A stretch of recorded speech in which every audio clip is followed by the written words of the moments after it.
pendant très longtemps, c'était pas convenable de parler de choses de ce genre dans les enceintes médicales, pharmaceutiques. Et puis ensuite est arrivée une époque où on a dit essentiellement aux gens « Oh là là, mais c'est trop cher. Vous coûtez une fortune à la collectivité, à la sécurité sociale. Arrêtez de dépenser des fortunes pour finalement des résultats médiocres. » Et j'entendais à l'instant la discussion de mes collègues à propos de tel ou tel cas. Vous imaginez bien les moyens pour arriver à un diagnostic, pour arriver à discriminer très finement le type de lymphome. Vous imaginez les personnels, les matériels qui sont en jeu, puis ensuite ceux, le cas échéant, pour réaliser, par exemple, une allogreffe ou un autre traitement. Ce sont évidemment des moyens extrêmement lourds.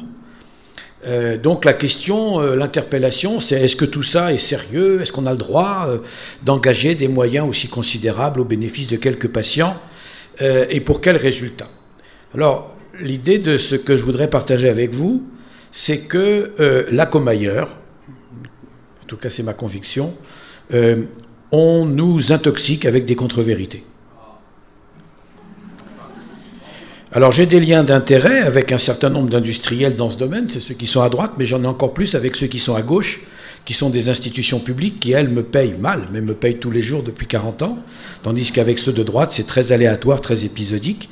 Et si donc j'ai des liens d'intérêt, c'est beaucoup plus avec les institutions publiques qui sont à gauche et dont dépend mon quotidien, plutôt qu'avec d'éventuels partenaires qui, c'est vrai, parfois m'ont offert un jus d'orange, voire un billet d'avion pour aller à un congrès parce que ceux de droite, de gauche, pardon, il ne faut pas compter sur eux pour me permettre d'être au courant des nouveautés de ma discipline.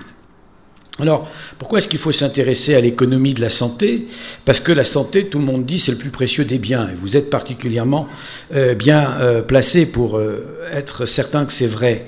On dit aussi que la santé, ça n'a pas de prix, mais bien sûr, ça a un coût.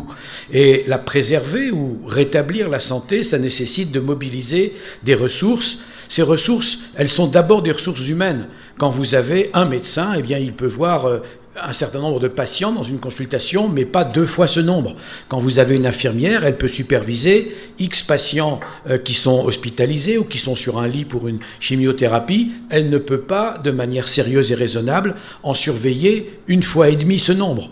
Et donc, si on lui demandait d'en surveiller 1,5 fois autant, eh bien, ce serait au détriment de la qualité, de la sécurité de ce qu'elle offre comme service, comme prestation au bénéfice de ses patients. C'est aussi matériel. Quand vous avez 12 postes de chimiothérapie, on ne peut pas mettre 18 malades. Et puis évidemment, elles sont aussi financières. Mais l'argent ne règle pas tout. La façon dont on va utiliser les sommes, les moyens, les personnels, quelle qu'en soit la qualification, c'est au moins aussi important que l'argent lui-même. Finalement, l'enjeu de l'économie de la santé, c'est de maximiser le bénéfice thérapeutique, c'est ça qui nous intéresse, au mieux des ressources disponibles, dont il faut bien comprendre qu'elles ne sont pas extensibles à l'infini. Si demain on mettait à notre disposition 10% de ressources financières en plus, on ne fabrique pas des spécialistes d'hématologie en 10 minutes, ni même en 1 année. On ne fabrique pas l'ensemble des matériels et des équipements, des techniciens, etc., juste parce qu'on disposerait de l'argent. Mais c'est vrai qu'au bout d'un certain temps, davantage de ressources permet de faire davantage de choses avec davantage de monde dans un environnement plus sûr et plus efficace. Cela étant dit, on est bien dans une situation où les ressources sont limitées. Et comme l'ont écrit les auteurs de ce qui est ici sur l'écran, qui sont des urologues qui traitent des cancers de la prostate, qui est le cancer le plus fréquent chez l'homme, comme vous le savez, les soins dont les coûts sont les plus élevés doivent être évalués et confrontés aux exigences de la réalité économique. Alors vous avez tous vu cette publicité pour une voiture dans laquelle un jeune homme qui était éperdument amoureux de la jolie blonde qui était assise à sa droite était amené à mettre des pièces pour faire fonctionner les différents accessoires de sa voiture. Alors si on peut imaginer qu'effectivement, en fonction des moyens dont on dispose, on puisse accéder à des voitures plus ou moins luxueusement équipées de gadgets, il ne faudrait pas que ce soit le cas dans la santé et que seuls les plus privilégiés d'entre nous aient droit à recevoir les traitements qui leur sont potentiellement bénéfiques.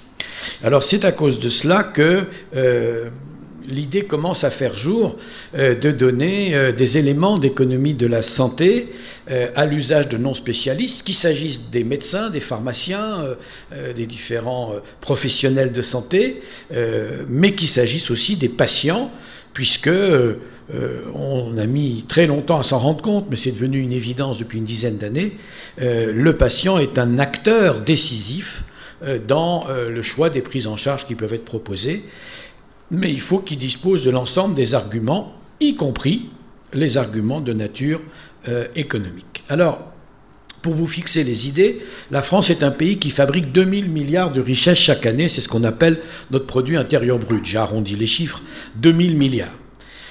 Nous avons dépensé en 2012, on ne connaît pas encore 2013 bien sûr, nous avons dépensé 240 milliards pour notre santé, ce qui veut dire que chaque Gaulois dépense chaque année 3740 € pour sa santé.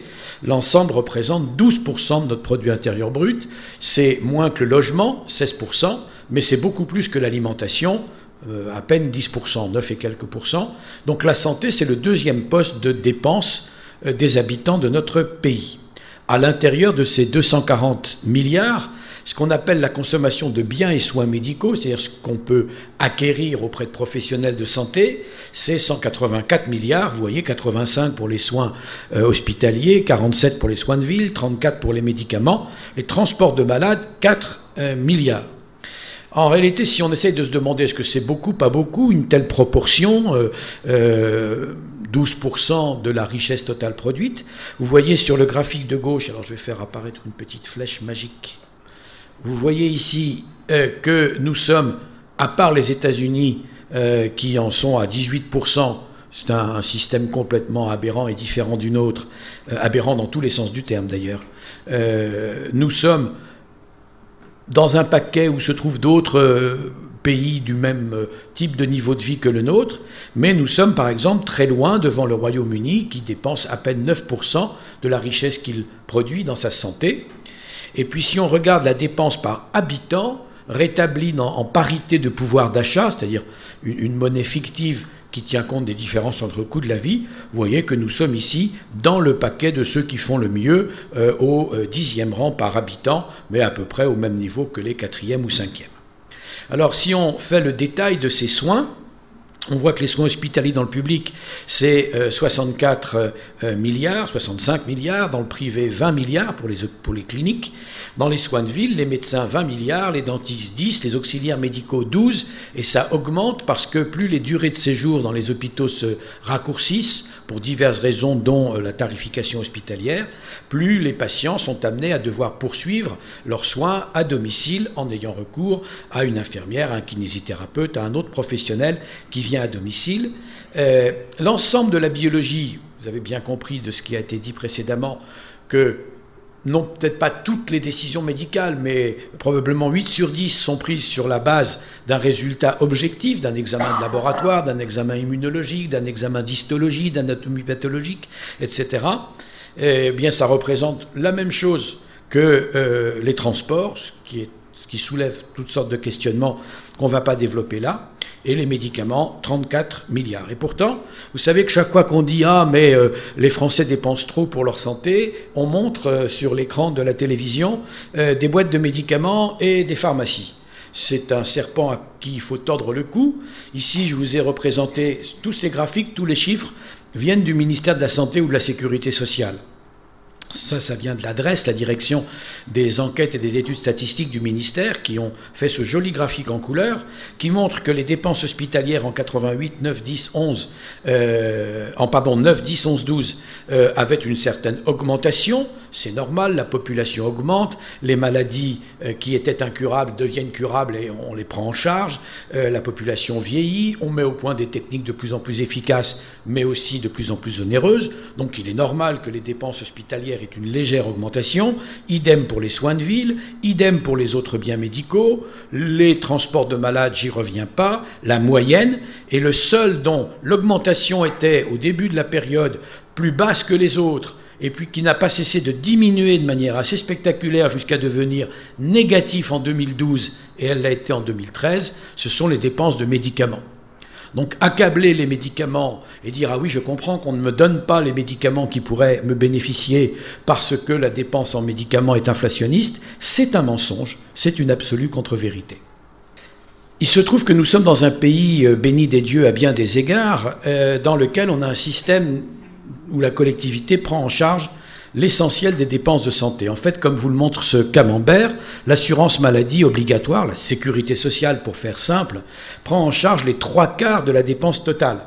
La dépense totale donc des soins bien médicaux et ce qui rentre dans le périmètre de ce que paye la sécurité sociale, c'était en 2012 185 milliards à peu de choses près. 15 ont servi aux frais de fonctionnement et aux frais financiers pour rembourser la dette. Et 170 ont servi à rembourser des soins et des prestations. Vous voyez ici que la dépense des hôpitaux publics, des hôpitaux privés, des établissements médico-sociaux a représenté une grosse moitié. Et puis les remboursements des honoraires médicaux, dentaires, etc., c'est 13% des dépenses de la Sécu. Les auxiliaires médicaux, 5%. Les indemnités journalières, arrêt maladie, 7%. Les médicaments, 13%, et la liste des produits et prestations, donc les dispositifs médicaux, pour faire simple, 4%.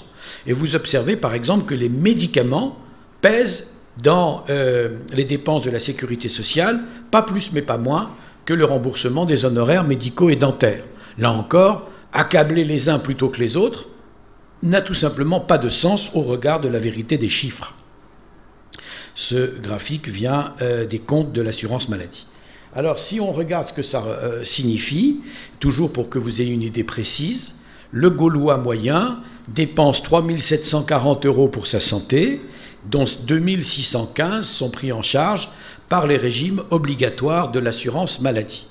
À dire vrai, tous les patients qui sont dans une situation d'affection de longue durée, l'ALD, ça représente 7 millions sur les 65 millions de Français, 12% de la population, eux sont pris en charge essentiellement à 100%, sont exonérés du ticket modérateur, et c'est bien sûr le cas des patients qui se sont fait reconnaître à l'ALD une fois le diagnostic de lymphome posé.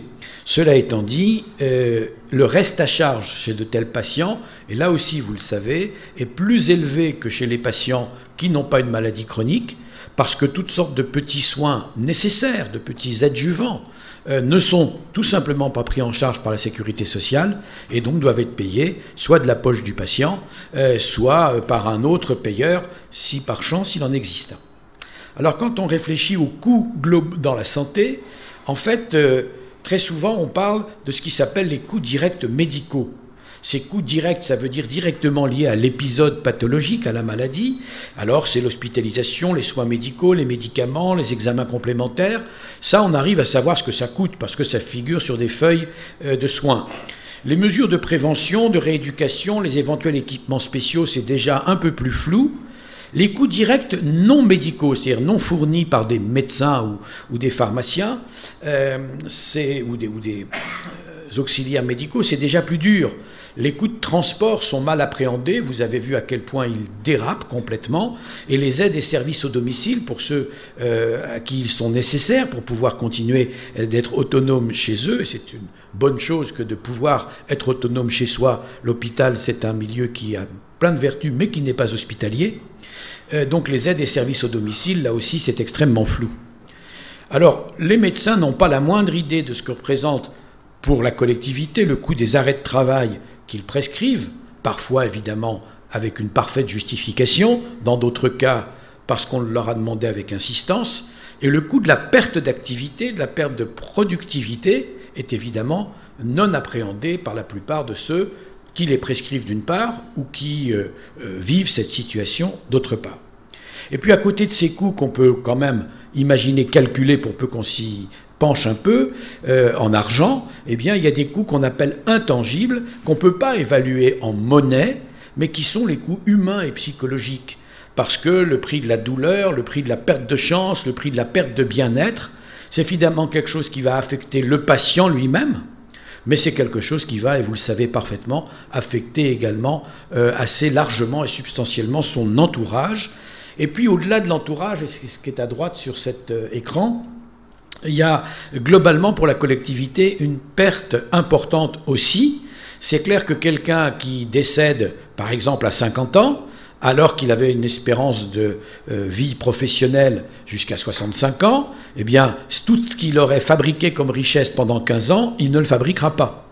Quelqu'un qui est en arrêt de maladie pendant 2 ans ou 3 ans, le temps qu'il ait pu bénéficier d'un traitement qui finalement le tirera, si tout va bien, d'affaires, eh bien, pendant ce temps-là, non seulement on lui a versé des indemnités, c'est la moindre des choses, il faut qu'il survive, mais tout ce qu'il aurait fabriqué comme richesse en étant à son travail, quel que soit son travail, il ne l'aura pas produit.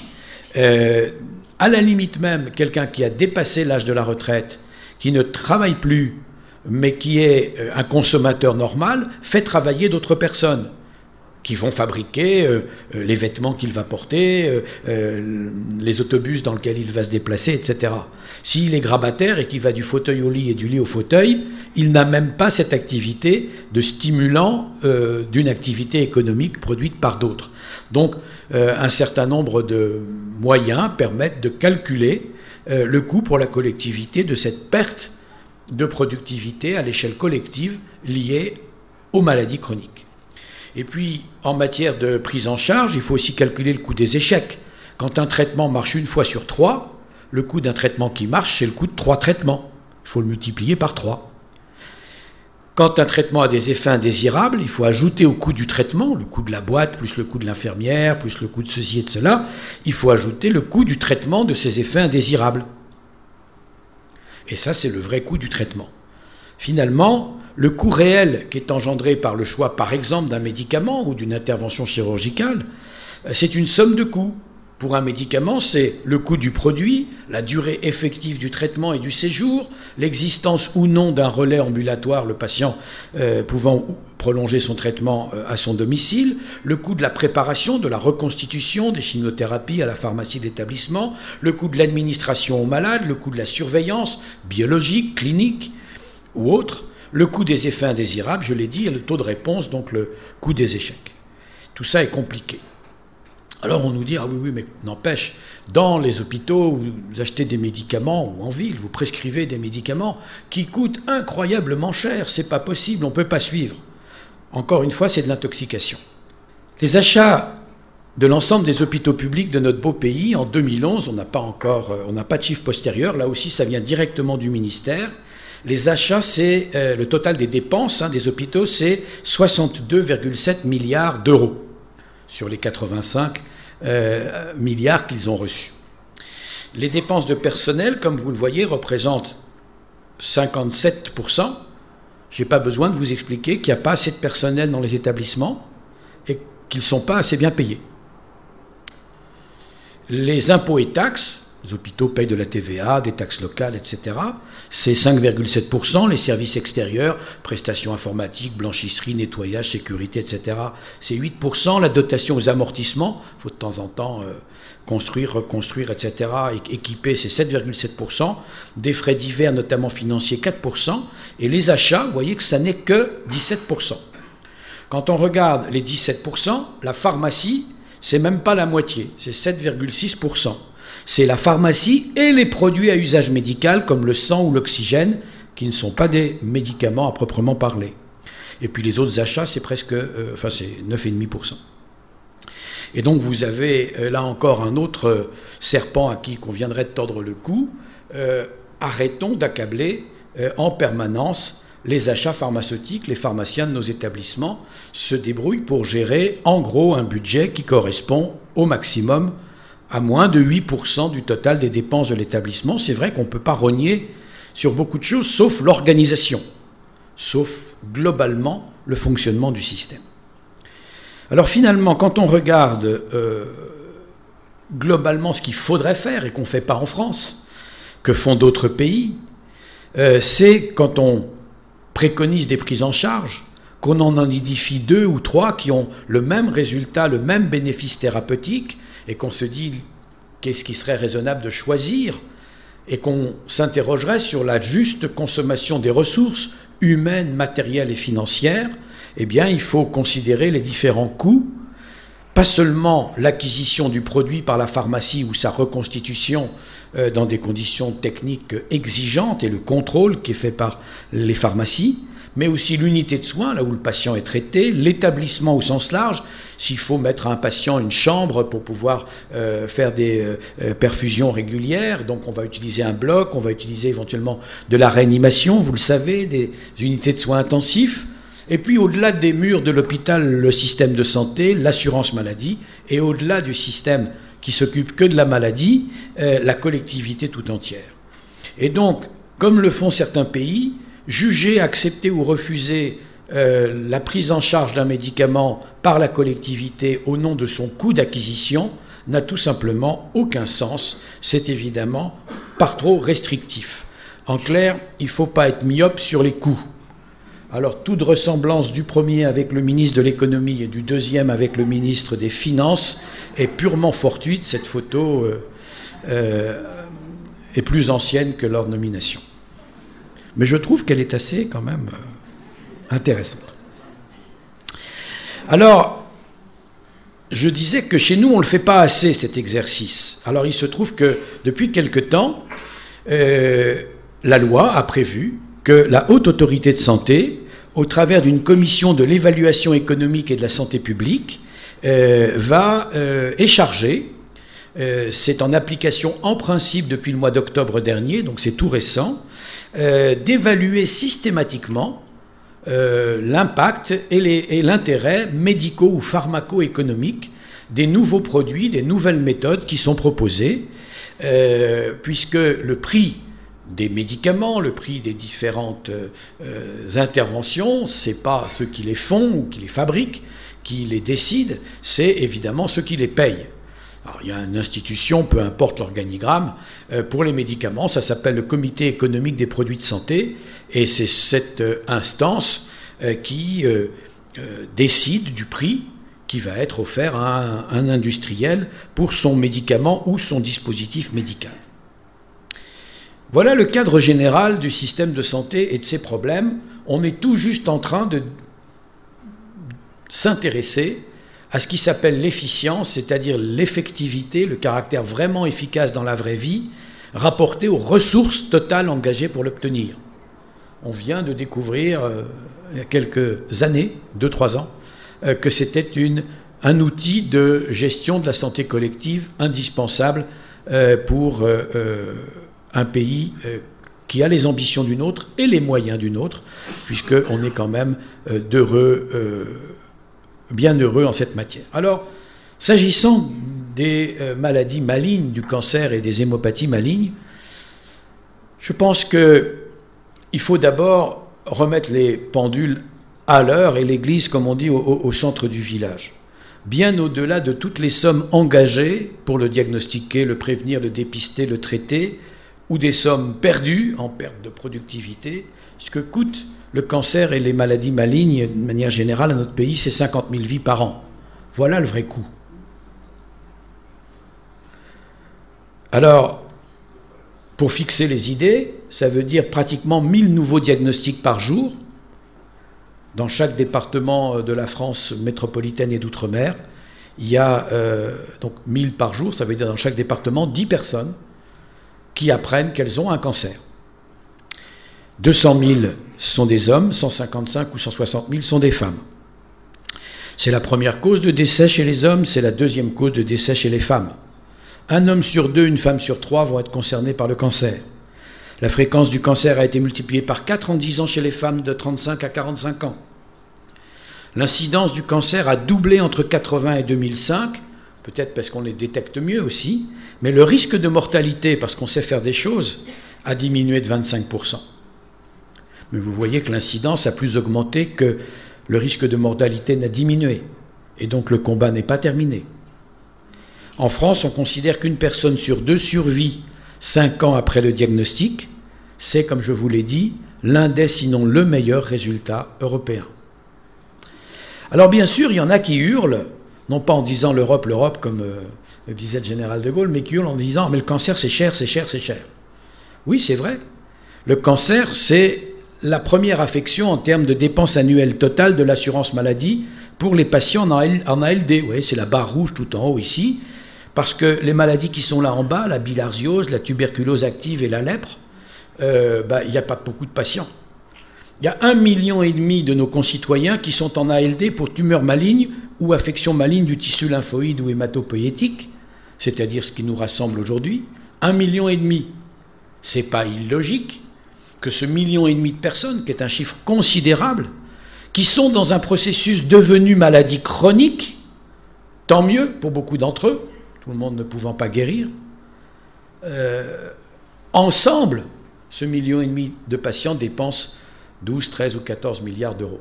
Mais ce chiffre n'a aucun sens. Très heureusement, la Sécurité sociale qui a fait ces graphiques est honnête et elle nous propose le graphique du dépenses annuelles par patient pour les patients en affection de longue durée. Et là, vous voyez que les tumeurs malignes, les affections malignes du tissu lymphoïde et hématopoïétique, c'est en 14e position. Et vous voyez que ça coûte moins qu'un accident vasculaire cérébral, moins qu'un Parkinson, moins qu'une sclérose en plaques, moins qu'un sida, moins que des suites de transplantation, une mucoviscidose, et surtout bien moins que l'insuffisance rénale. Et personne ne hurle en disant qu'un malade dialysé, c'est un scandale financier. Les tout derniers chiffres dont on dispose sont ceux de 2011. L'ensemble du cancer et des hémopathies malignes a représenté 10% des dépenses de soins de l'assurance maladie en 2011, 14 milliards et demi, 8 en hospitalisation, 2,4 en médicaments utilisés en ville, par rétrocession ou par achat à l'officine, 1 en arrêt maladie, 0,8 en transport. C'est-à-dire 10 000 euros par patient et par an. C'est-à-dire, pour le dire autrement, 833 euros par patient et par mois. Je vous rappelle que ça concerne 1,5 million de patients. Et je vous rappelle, parce que c'est bien d'avoir des comparaisons, le SMIC, en 2011, c'était 1 197 euros par mois. C'est-à-dire qu'un patient qui avait, cette année-là, il y a 2 ans, un cancer ou une hémopathie maligne a coûté à la collectivité les 2/3 d'un SMIC. Qui ose dire que c'est cher ? Alors quand on regarde le coût du cancer pour l'assurance maladie, là encore en 2011, vous voyez que l'ensemble du cancer et des hémopathies malignes a eu un coût de 14 milliards et demi, c'est le chiffre qu'il y avait sur le camembert que je viens de vous montrer, c'est-à-dire à peu près autant que les pathologies cardiovasculaires, l'infarctus, l'angine de poitrine, etc. Moins que le diabète et les autres facteurs du risque cardiovasculaire, hypercholestérolémie, etc. Beaucoup moins que les pathologies psychiatriques. Donc, il faut que les oncologues, les hématologues et les patients arrêtent de complexer et arrêtent de se laisser culpabiliser par le coût des prises en charge. Ça n'est pas tolérable. Alors évidemment, chaque type de cancer a un profil de coût parce qu'on ne fait pas la même chose, ils n'ont pas le même cours évolutif, n'ont pas les mêmes nécessités diagnostiques et thérapeutiques.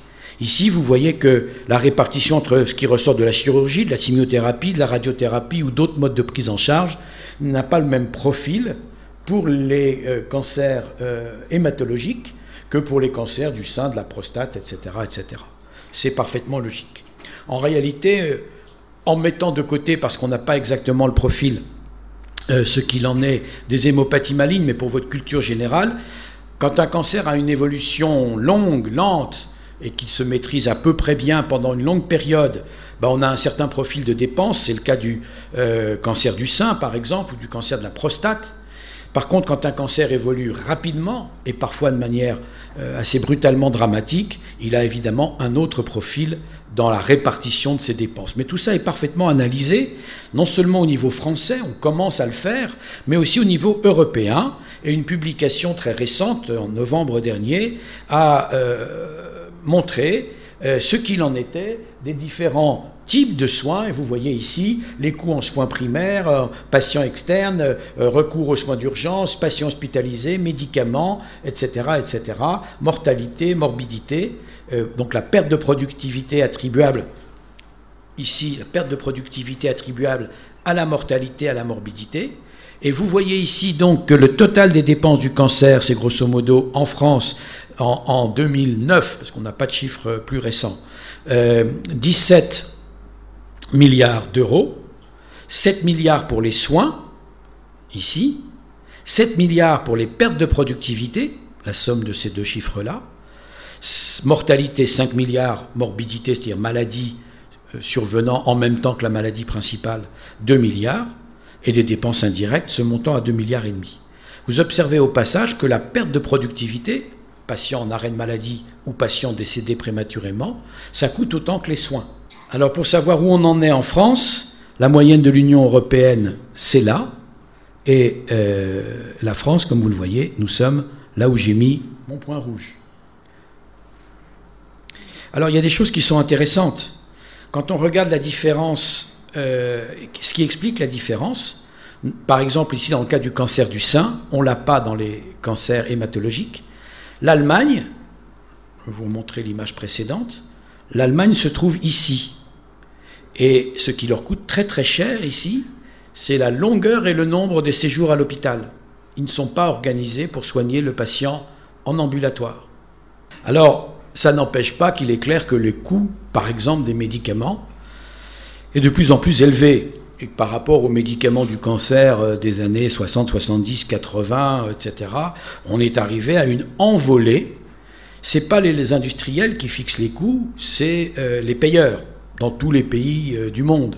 Il y a une discussion qui s'établit sur la base de ce que ça coûte de les mettre, de les développer, de les amener jusqu'à l'état de commercialisable, de mise sur le marché, et puis de les fabriquer, et puis d'en assurer tout le périmètre de manière certaine.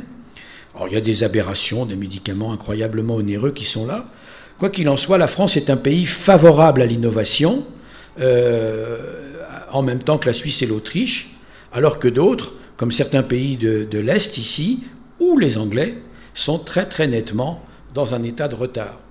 Il y a une autre façon de voir ça, c'est de prendre la liste des chimiothérapies, notamment des thérapies ciblées, des nouveaux médicaments dont on a dû sans doute déjà vous parler, extrêmement performants, agissant avec beaucoup de précision sur une cible clairement identifiée, avec plus de performance et moins d'effets indésirables.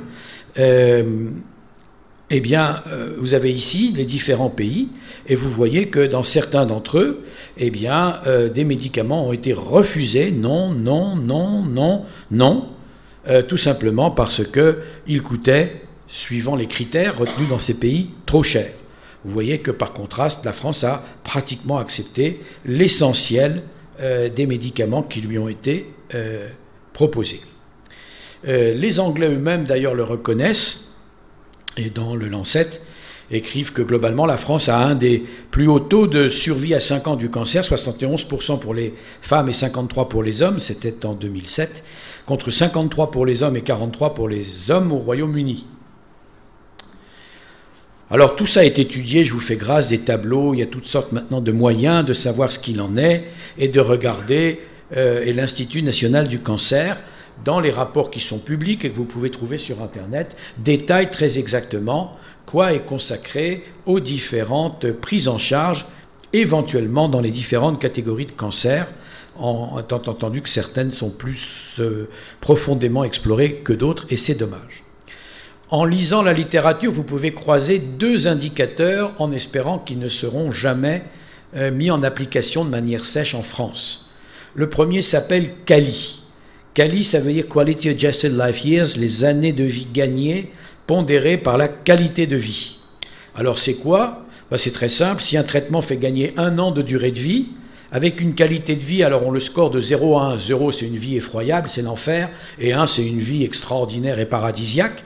Donc si un médicament fait gagner 1 année de vie avec une qualité sublime, cotée à 0,8, c'est vraiment extrêmement bien, et bien on a gagné 1 multiplié par 0,8, 0,8 QALY.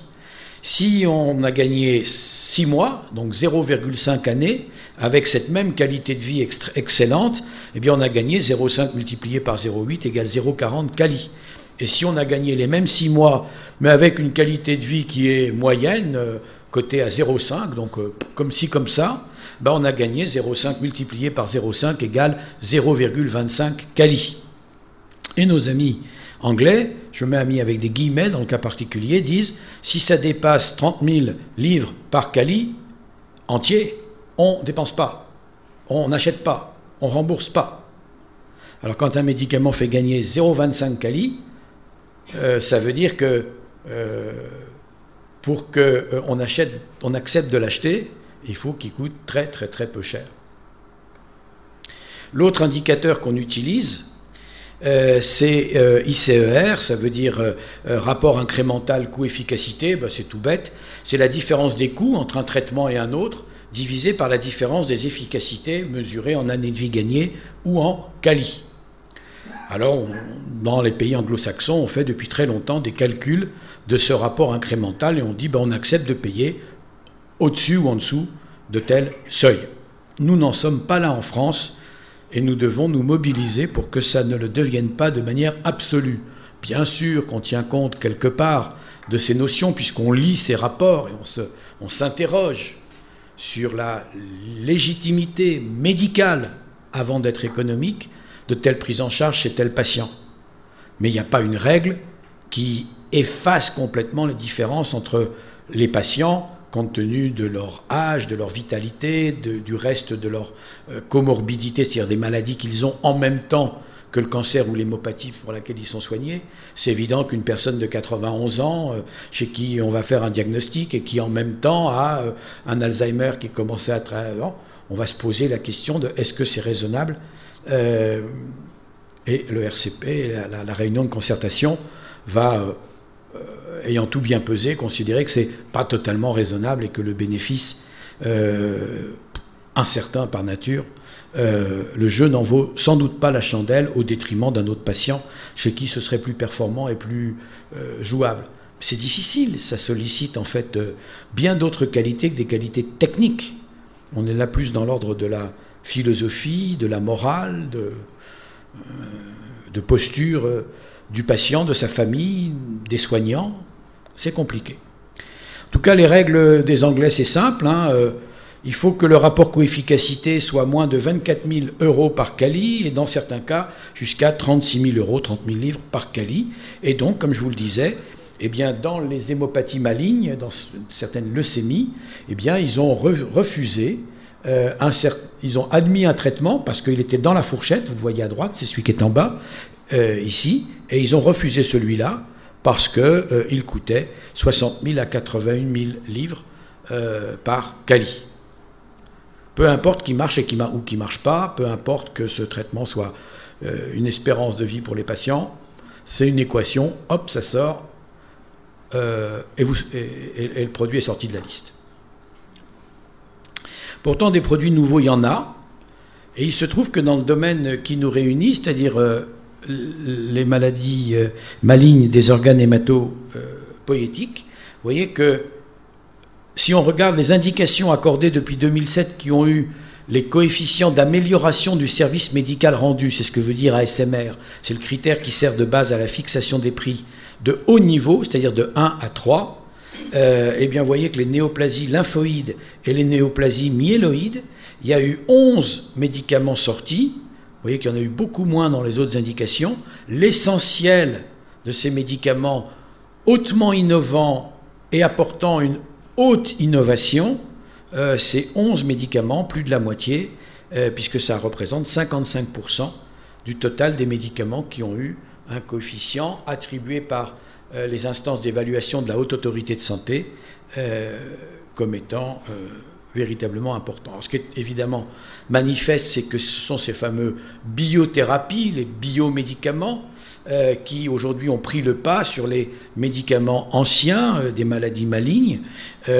Mais ce qui est important à considérer, c'est que pour autant, les plus vieux de ces médicaments, ceux mis sur le marché avant les années 2000, continuent d'être utilisés et même de plus en plus. Pourquoi ? Parce que comme grâce aux nouveaux médicaments qu'on ajoute au traitement, eh bien, les patients sont toujours vivants et soignés, eh bien, on continue de leur donner la chimiothérapie de base qu'ils prenaient, et en plus, eh bien, on leur donne, pour qu'ils puissent continuer d'être là, on leur donne ces nouveaux médicaments. On ne remplace pas forcément les anciens par des nouveaux, on ajoute les nouveaux à des anciens, ce qui explique que le marché des vieux médicaments continue de se développer en même temps que s'est installé peu à peu le marché de ces nouveaux médicaments. Alors, les plus intéressants du point de vue économique, mais sans doute aussi du point de vue médical, ce sont les médicaments dans lesquels un test diagnostique précis permet d'anticiper l'existence d'un résultat favorable. Parce que je vous ai dit tout à l'heure, quand il faut donner le médicament à 3 patients pour que ça marche chez un et on ne sait pas dire à l'avance lequel, le traitement qui a marché, il a coûté le coût de 3 traitements. Alors si on sait dire à l'avance lequel va marcher, c'est évidemment mieux pour le patient qui n'a pas à courir les risques d'effets indésirables, l'espoir d'un traitement qui va le soulager, voire le guérir, et en même temps on n'a pas dépensé inutilement le coût de ce traitement. Alors ici, c'est évident, on ne fait pas d'examen et on fait la chimio-radiothérapie, voilà ce que ça coûte. On a un test positif et on fait la chimio et la radiothérapie, voilà ce que ça coûte. On ne fait pas d'examen, on fait la chimiothérapie et le nouveau médicament, voilà ce que ça coûte. Moralité, c'est stupide de donner le nouveau médicament sans avoir fait le test, c'est bête de priver des malades du nouveau médicament, d'accord ? Donc ce qu'il faut faire, c'est faire le test, s'il existe, et si le test est positif, a dit que le patient avait une chance d'être répondeur, avait toutes les chances d'être répondeur, pour être plus exact, eh bien dans ce cas-là, il fallait donner le traitement, et c'est là que pour un écart de prix minimum, on va obtenir un résultat médical maximum. Ces thérapies nouvelles, ces thérapies ciblées qui existent dans les hémopathies malignes comme dans les tumeurs solides, eh bien c'est évidemment là que se trouve l'essentiel des nouveaux médicaments. Alors tout ceci est à voir dans une vaste perspective. L'idée c'est de contrôler les nouveaux traitements par leur coût, et ça c'est juste inacceptable. Le système de santé anglais l'a fait alors qu'on sait que de plus en plus les cancers vont guérir et qu'on... Comme je vous l'ai dit tout à l'heure, en anticipant sur ces diapositives, refuser des traitements au simple motif qui coûtent tant à l'achat, c'est juste stupide. Quel est le coût et le bénéfice global pour la collectivité et pour ce patient donné?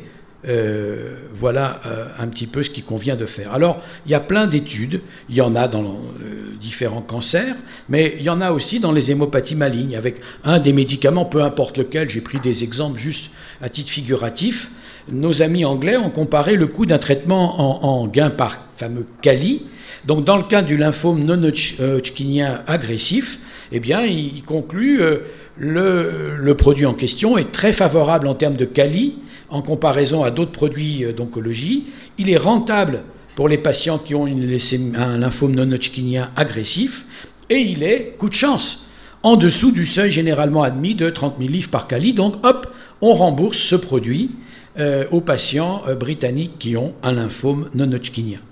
Pour un autre produit, le même rapport de nos amis anglais, très en avance sur nous quant à la technicité de ces rapports, font une analyse très honnête et disent les données cliniques suggèrent que ce produit ajouté au protocole traditionnel, c'est plus efficace. Sur la base des preuves et des commentaires, ça donne un avantage clinique supplémentaire lorsqu'on l'ajoute aux chimiothérapies conventionnelles. On fait des analyses coût-efficacité, et on voit que le fameux rapport incrémental dont je vous ai donné la formule tout à l'heure, eh bien, à l'intérieur des bornes qui permettent de le prendre en charge, vous voyez, c'est par rapport aux différentes chimiothérapies, 7 720 livres, 10 000 livres, 9 000 et quelques livres, et donc, eh bien, l'agence anglaise conclut que l'association de ce produit avec un autre traitement classique est une utilisation appropriée des ressources de la sécurité sociale britannique. Et ceci, encore une fois, sans tenir compte du caractère individuel et particulier de chacun des patients. Par chance, dans le cas d'espèce, ça a passé puisque c'est dans les bornes. Ils ont des rapports tout aussi identiques pour dire « Ah, ça marche bien, c'est mieux, il y a un bénéfice, c'est évident, mais c'est cher, c'est 1000 livres, 2000 livres, 3000 livres au-dessus de la limite. » Ou 10 000 livres ou 20 000 livres.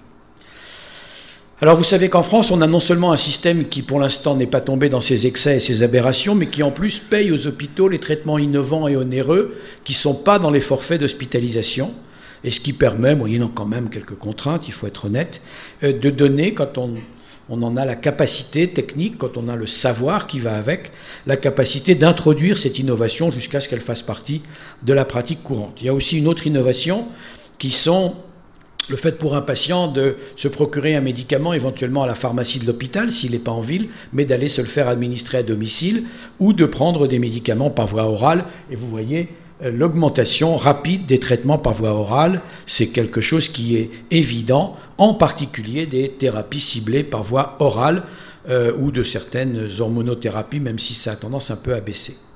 Globalement, ces traitements qu'on peut prendre chez soi, par voie orale, avec une injection sous-cutanée, peut-être maintenant d'autres modes d'administration, vont se développer et c'est évidemment un bénéfice pour les patients et aussi, il faut le dire, un coût moins élevé si on n'a pas besoin de recourir à une infirmière. Évidemment que l'introduction des nouveaux traitements a un coût et que plus les établissements sont spécialisés, plus ils mettent en œuvre ces nouveaux traitements, plus efficaces, plus sûrs, mais plus onéreux.